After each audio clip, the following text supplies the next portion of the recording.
Undoubtedly, the opposition fighters are making territorial gains. They have managed to push into the province of Hama as part of a new offensive, taking over some villages. But the government continues to fight back using what the United Nations describes as disproportionate force. Neither side is winning this war, and the UN Secretary General believes there is no prospect of an end to the conflict in Syria. Syria began the year in conflict and ends the year in war. Day by day, the death toll has climbed. That can only mean more violence, with the UN warning the conflict has become overtly sectarian, pitting the minority Alawite community against the mainly Sunni-dominated opposition.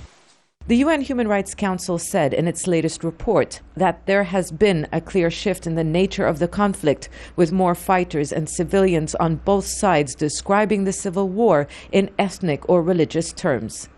Sunni foreign fighters are filtering into Syria to join the rebels, and Lebanese Hezbollah and possibly Iraqi Shias are supporting the government.